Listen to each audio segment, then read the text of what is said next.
Ministro do Supremo nega pedido de prisão de Aécio Neves e autoriza volta ao Congresso do senador investigado por corrupção. Justiça revoga a prisão de ex-assessor de Michel Temer, flagrado com mala de R$500 mil e determina uso de tornozeleira. Manifestantes saem às ruas contra as reformas trabalhistas e da Previdência.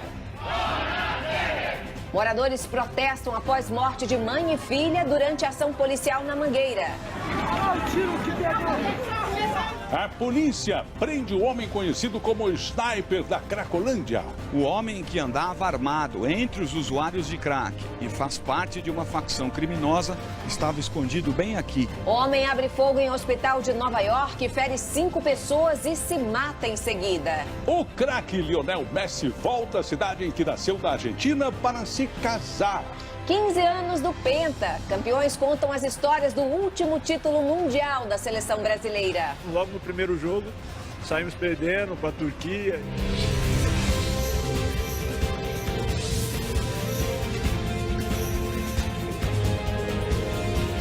Está no ar o SBT Brasil, com Carlos Nascimento e Raquel Sherazade.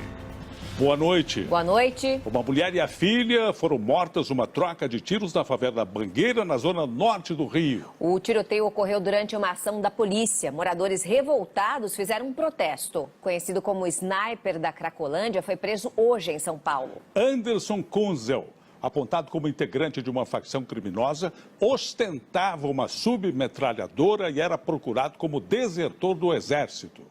A onda de violência chegou às salas de aula de Porto Alegre. Imagens divulgadas hoje mostram alunos em pânico para fugir dos tiroteios causados pela guerra do tráfico. A defesa de Suzane von Richthofen encaminhou à justiça um pedido para que a detenta migre do regime semiaberto para o aberto.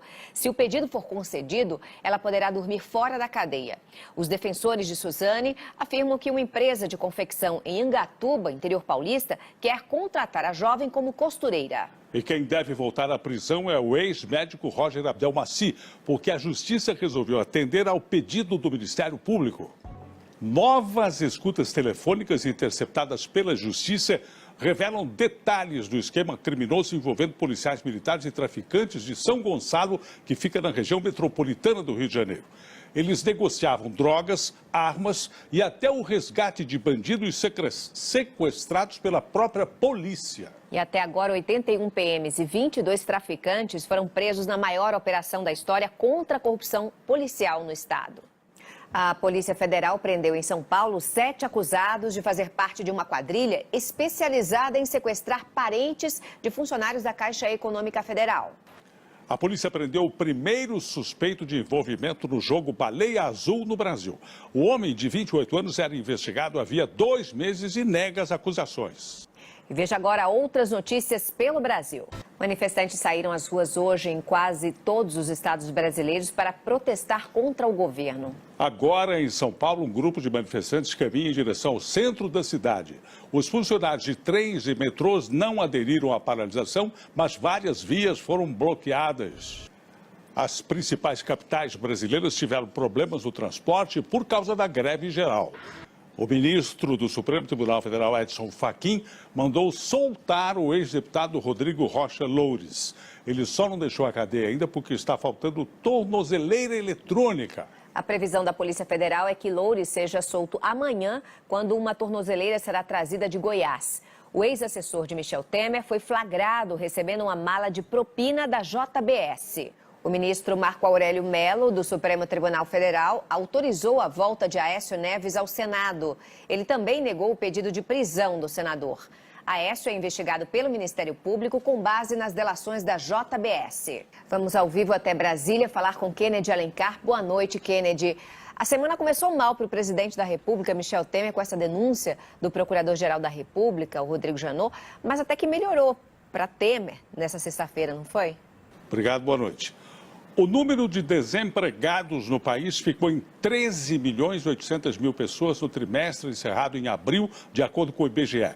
A taxa de desocupação é mais baixa que a do trimestre anterior, mas na comparação com o mesmo período do ano passado, o país fechou 1.200.000 vagas com carteira assinada. O grupo terrorista Estado Islâmico foi completamente retirado da cidade síria de Alepo. E você vai ver a seguir. Por falta de dinheiro, o Hospital de Tratamento do Câncer no interior de São Paulo marca data para fechar a ala de internação. Você vai ver já já.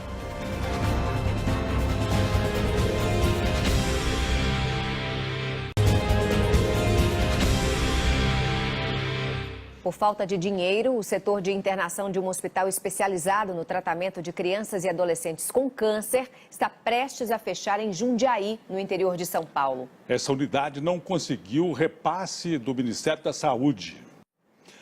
O Ministério da Saúde sugeriu um vínculo do Grendac a um outro hospital independente da cidade de Jundiaí, São Paulo, para aumentar o número de leitos e, dessa forma, conseguir o repasse do governo federal. Foi enterrado hoje à tarde no cemitério Getsemane, na zona sul de São Paulo, o corpo do jornalista Paulo Nogueira. Ele estava com 61 anos e morreu vítima de câncer. Nogueira foi repórter e editor na Veja, dirigiu as revistas Exame, da Abril e Época, da Globo. Em 2012, criou o blog Diário do Centro do Mundo, mais tarde transformado em portal de notícias, onde era diretor editorial. E veja em instantes o aniversário de 15 anos do pentacampeonato da seleção brasileira. Celebridades e parceiros de Barcelona estão na Argentina para o casamento de Lionel Messi. Você vai ver já já.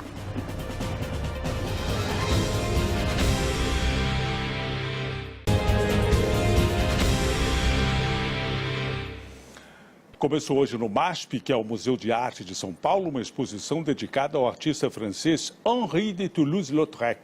Lautrec retratou a boemia parisiense e se tornou cronista visual de uma época. A cidade de Rosário, na Argentina, parou para o casamento mais esperado do ano, o do craque Lionel Messi.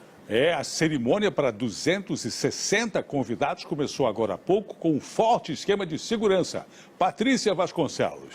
Hoje faz 15 anos que a seleção brasileira conquistou o pentacampeonato de futebol na Coreia e no Japão.